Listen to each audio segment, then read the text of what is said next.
pessoal, tudo bem com vocês? Eu espero que sim. Eu sou a professora Sara e no vídeo de hoje a gente vai analisar a pintura Las Meninas ou As Meninas de Diego Velázquez. Mas antes de começar esse vídeo, você já sabe, deixa o seu like, se inscreve no canal, ativa o sininho e deixa nos comentários as sugestões dos próximos vídeos. Eu escolhi falar desse quadro hoje, pessoal, porque diversas foram as interpretações em relação às meninas de Diego Velázquez. Um quadro que até hoje é motivo de polêmicas e infinitas indagações sobre qual foi a verdadeira intenção do Velázquez ao executar essa obra. E foi indagações não só de especialistas no campo da história da arte, mas de vários outros campos, como por exemplo do filósofo Michel Foucault, que vai ser um dos pesquisadores que a gente vai falar aqui hoje. Eu vou mostrar primeiro para vocês o que é os personagens do quadro, quem são eles para vocês identificarem, e depois eu vou mostrar a perspectiva e a análise de Michel Foucault, filósofo, e depois eu vou mostrar a perspectiva e a análise de Ricardo Coelho, que é um artista plástico. Essas duas análises, elas contrapõem uma a outra, discordam, né? Tem outra maneira de ver a pintura de Diego Velázquez. E depois que eu mostrar ela, eu vou mostrar um pequeno detalhe que eu vi em outro artigo, que é diferente da visão desses outros autores, mas é um pequeno detalhe, vamos ver se vocês perceberam isso também, ok? Meninas foi pintada em 1656, atualmente ela se encontra no Museu do Prado, em Madrid. As dimensões dela são 3,18 por 2,76, o material utilizado foi a tinta a óleo. A personagem principal e centro da tela é a infanta Margarida, a primogênita dos reis. Ela é a figura principal, tem 5 anos no período em que Velázquez a pinta e ela está acompanhada aí pelas suas serviçais, suas companheiras, assim como de outros personagens. Ela vai vestida aí com um vestido mais ostentativo, típico aí da corte, e ela é conhecida por ser a alegria de seus pais, pois Filipe teve vários filhos, porém todos vieram a falecer, e a própria Margarida mesmo a falecer aí bem nova, aos 24 anos. A outra personagem é Dona Isabel de Velázquez, filha do conde de Fuensálida, que teve matrimônio com o duque de Arcos. Essa é a Dona Maria Agustina Salamento de Sotomayor, é criança da infanta, né, infanta Margarida, e filha do conde de Salvaterra, herdeira do ducado de Abrantes. Essa outra é a Maria Barbola, é a anã hidrocéfala, que vemos à direita. Ela entrou no palácio em 1651, como eu disse, era muito comum que eles tivessem pessoas com atrasos mentais, ou tivessem principalmente anões, para ser usado no entretenimento da corte. Esse outro é o Nicolásito Pertussato, italiano, está ao seu lado e aparece batendo com o seu pé. A outra é a Dona Marcela de Ulloa, está detrás da Dona Isabel, vai enfeitado com toucas de viúva. O personagem que está ao seu lado, meio em penumbra, é um guarda-damas, mas a gente não sabe aí o nome certo dele. Estudos recentes asseguram que se trata de Diego Ruiz Axona, que era um prelado basco da família Fidalga, Pamplona e arcebispo de Burgos. Esse outro é o Dom José Nieto Velázquez, talvez parente do pintor. À esquerda, diante de uma grande tela, o espectador vê o autor da obra, o próprio Velázquez, está em pé e mantém suas mãos na paleta e o pincel. E agora aí o Filipe IV e a sua esposa, Mariana de Áustria, em plano recuado do quadro, refletem num espelho atrás do pintor. Agora nós vamos falar de Michel Foucault, a análise que ele fez. Por quê? Porque agora vocês conhecem os personagens principais. Depois que eu fizer a análise do Michel Foucault, depois eu vou mostrar a análise do Ricardo Coelho. Michel Foucault constrói uma narrativa basicamente a partir das incertezas e ambiguidades presentes no quadro, né, que ele encontrou, que ele compreendeu. A gente tem que sempre pensar que essa é uma análise dele. Nós historiadores, sempre vamos fazer a análise a partir das nossas concepções e, através da documentação dos rastros, por assim dizer, a gente tenta chegar o mais próximo do que a gente acha que foi a intenção do artista. Porém, a gente nunca vai ter uma certeza 100%. Dito isso, então, Foucault ele começa sua análise através da presença de Velázquez dentro do quadro. Para ele, o pintor está no ponto neutro da oscilação entre o momento de pausa e o ato de pintar. Neste último, ele se esconde atrás do cavalete e não pode ser visto pelo espectador, enquanto no momento de pausa ele observa o modelo e podemos vê-lo por inteiro. Ou seja, Foucault está querendo dizer que se o Velázquez estivesse realmente pintando no momento, a gente não veria ele na cena, ou seja, ele pausou para que ele pudesse aparecer. Então, ele está sendo representado daí numa maneira de pausa da sua pintura. Velázquez, então, está representado no momento entre a observação do modelo, né, a pessoa em que ele está pintando, e o ato de pintar, tendo em vista a impossibilidade de representá-lo nos dois momentos. Em relação ao olhar de Velázquez, o Foucault o interpreta como direcionado ao espectador, né, a nós. Seu olhar se projeta para fora do quadro. Isso nos permite perceber qual o alvo da sua contemplação. O fato da sua visão se direcionar estabelece uma relação nossa com o quadro.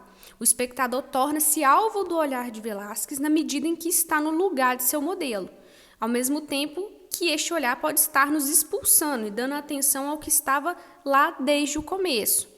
O modelo, o direcionamento do olhar do pintor para fora do quadro transmite uma sensação de vazio, que parece aceitar todos como modelos. Ou seja, a gente fica naquilo olhando sem entender se ele está pintando alguém ou se ele está simplesmente nos pintando. É como se a gente estivesse fazendo uma participação no quadro, mas ao mesmo tempo a gente não sabe se a gente está participando. Tem um tom bem ambíguo aí na visão de Foucault. No olhar de Velázquez também é possível perceber uma ambiguidade. Ele pode ser considerado não estável, como se o sujeito e o objeto, o espectador e o modelo trocassem de lugar infinitamente. Uma espécie aí de paradoxo. Isso se dá pois não sabemos o que ele está pintando, o que acaba por confundir nossa função de espectador. E com isso, nossa função de espectador se confunde com o papel do modelo. Por outro lado, pode-se perceber um caráter imóvel no seu olhar, se considerarmos que esse quadro foi pintado uma vez e permanecerá sempre estático. Ele está querendo dizer o seguinte, que o quadro ele nunca vai mudar, ele sempre vai ser a mesma coisa. A análise de Foucault ela é mais complexa do que isso. Eu quis dar aqui para vocês uma visão mais geral do que ele compreendeu da obra. Ele conclui a sua análise nos falando da reciprocidade do olhar dos personagens no quadro e dos três grupos que o olham externamente. Os personagens olham para o modelo e para o espectador da mesma maneira que são olhados para os modelos, pelo espectador e pelo pintor. Outro ponto colocado pelo Foucault é relativo à importância do espelho, que vocês podem estar vendo aí na imagem, que reflete os modelos, o rei e a rainha. A intenção desse reflexo é atrair para dentro do quadro aquilo que organiza o olhar de todos os personagens representados na tela. Mas devido aos objetos de representação e os soberanos não estarem representados de forma clara no quadro, a obra pode ser considerada como uma visão de um mestre, ou seja, a visão do Velázquez. Outra coisa também que é interessante a gente analisar, que talvez ele teria colocado aí os reis refletindo ali no espelho, pelo simples fato de o centro da obra, né, não poder ser o próprio Velázquez. Isso aí seria duramente criticado, a obra poderia até ser destruída. Então, teve que parecer em algum momento que os reis estavam sendo representados, porque eles são ali o seu contratante, a pessoa mais importante. Agora, na visão do autor Ricardo Coelho, ele critica basicamente a teoria que perpassa toda a análise do Foucault, a ambiguidade do quadro, o paradoxo existente nas relações espectador, objeto interno, externo, visível e invisível. Coelho acredita que quem está sendo pintado no contexto da cena retratada é a própria infanta Margarita, que é uma pessoa que Velázquez retratou durante praticamente toda a sua vida. Ele utiliza um outro retrato da princesa, também feito por Velázquez, para poder confirmar a sua hipótese, ou seja, ele achava que no momento em que ele pintou esse quadro, na verdade, ele produziu um outro quadro da princesa. Isso justifica o fato dela estar no centro da tela, com uma posição que nos denota alguém que está sendo pintado, não é uma posição do corpo natural. Ele afirma que o olhar de concentração da menina é algo externo, só é possível porque ela estava no momento que exigia tal atitude e, portanto, não havia entrado na sala para simplesmente distrair seus pais. Supostamente os modelos da tela, né? Como eu disse, na visão do Foucault, os modelos da tela eram o rei e a rainha, mas que trazem ambiguidade que, na verdade, o Velázquez quis dizer que os modelos eram nós, os espectadores. Porém, na visão de Coelho, o personagem que estava sendo pintado era a própria princesa. E ele ainda fala que o rei e a rainha eram os invasores, aqueles que estão espionando, entre aspas, aí, a cena, e são justamente os reis, eles estão espionando, eles não são os personagens principais. Para poder tentar tornar essa análise mais clara, o Coelho descreve que o que ocorreu provavelmente na cena retratada, o que aconteceu foi o seguinte na visão dele. Segundo o autor, Velázquez dispôs as meninas para que elas pudessem ser pintadas, e num determinado momento um cortesão que passa para ficar observando o que acontece, a partir da visão das costas dos modelos e de frente para o pintor, ele fica ali e, ao contrário do que afirma Foucault, o cortesão é percebido pelo pintor, ao ponto até de ter sido retratado no quadro, né? Não tem como você pintar alguém que você não observou. E, ao mesmo tempo, o rei Filipe IV e a sua esposa Mariana entram no salão pelo outro lado, ou seja, eles ficam observando a cena por detrás do pintor. E este não os percebe num primeiro instante. Depois é quando Velázquez vai perceber, né, que o rei estava ali observando ele, a rainha, é que ele vê aí, então, obrigado a retratar os reis. E o pior, ele vê que ele está de costa para os reis. Então, ele reflete a visão deles no espelho, para parecer que, na verdade, eles estão à sua frente. Até porque o corpo dele, a posição dele na tela seria muito maior, muito mais importante do que o rei da rainha. E isso seria imprescindível para a época. Então, de uma forma bem geral, para vocês compreenderem, Foucault afirma que os reis são os modelos, e os espectadores também, na medida em que somos observados pelo Velázquez na tela, e que a princesa entra na cena apenas para distrair os reis. Ele confirma sua hipótese com a explicação do reflexo dos soberanos no espelho no fundo da pintura. Mas aí fica aquelas indagações nessa análise do Foucault, né? Mas por que então a infanta, Margarita, estava sendo servida uma xícara de chá? Qual o motivo de tanta concentração de uma menina de apenas 5 anos? Não seria um comportamento normal, por mais que ela vivesse ali rodeada das etiquetas e tudo mais.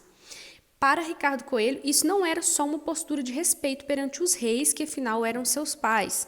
Sua tese vai mais além da interpretação do Foucault, em alguns sentidos. Ele acredita que a Margarita e sua pequena corte, portanto, as meninas, eram o motivo do quadro. O autor ainda destaca algo mais intrigante na pintura, o fato de toda a cena não ter acontecido ao mesmo tempo e de Velázquez estar olhando para si mesmo, porque se autorretrata através da ajuda de um espelho. Embora não explicite, ele coloca o pintor como percussor, mesmo que indiretamente. Dos cubistas, os futuros cubistas tiveram Velázquez como uma forma aí de inspiração, a partir da ideia de reunir numa mesma pintura vários momentos diferentes. Talvez isso explique a admiração de muitos pintores posteriormente aí, no futuro, como o próprio Manet, como eu já falei. Lembrando, gente, como eu já tinha comentado um pouquinho por alto, que essa é a análise do Michel Foucault, filósofo, e do escritor Ricardo Coelho. Não quer dizer que essa seja a análise verdadeira, profunda, e que só existe essa análise. Se você for procurar mais sobre essa temática de análise sobre Las Meninas, você vai encontrar uma extensa bibliografia. E é bom que você leia todas elas, analise você mesmo, tire as suas próprias concepções. O que eu quis trazer para você aqui são análises de grandes pensadores, de pessoas que têm um embasamento para falar isso. Porque por mais que a análise das pinturas seja uma coisa muito subjetiva, ela não é feita a partir do nada. Para uma pessoa tecer argumentos e análises sobre uma pintura, ela precisa de quê? Vestígios, ela precisa de documentação, ela precisa de todo um aporte teórico, livros, todas as espécies de documentação, que eu quero dizer, para poder chegar nessa análise. Não é simplesmente um olhar, Você tem que educar esse olhar, você precisa de todo um referencial para poder tecer esses argumentos. É isso que eu quis aqui trazer para vocês. Não expus aqui minha opinião referente ao quadro, acho que eu não tenho, como eu posso dizer, segurança suficiente para dizer. Na verdade, eu concordo com os dois autores, são duas visões totalmente diferentes. E como a gente nunca pode buscar uma resposta acabada sobre as pinturas, sobre a arte, eu acho que é válido a gente ver essas duas concepções. Porque se a gente fica buscando sempre uma análise definitiva, isso vai nos impedir de descobrir novas coisas sobre as pinturas. É por isso que, às vezes, um quadro tem 1 milhão de outras análises sobre elas, porque são, de certa forma, ambígua. É difícil da gente estabelecer o que o autor queria realmente passar. Agora, gente, foi um detalhe que eu percebi e achei um artigo que fala um pouco desse pequeno detalhe na pintura que eu não sei se passou despercebido para vocês. O copinho que a princesa está sendo servida no momento da pintura, vocês repararam isso? Eu achei uma análise sobre o que pode ser o que está sendo servido para ela e o que o Velázquez quis nos dizer com isso que ela está tomando. Vamos analisar então? Reparem que a menina da esquerda oferece à princesa Margarida uma bandeja com um pequeno púcaro de barro. Eu falei xícara de chá porque os outros autores usaram esse termo, mas na verdade era um púcaro de barro, normalmente utilizado para se beber água por ele. Mas por que um objeto tão simples e rústico na intimidade de um aposento real da corte mais poderosa do mundo?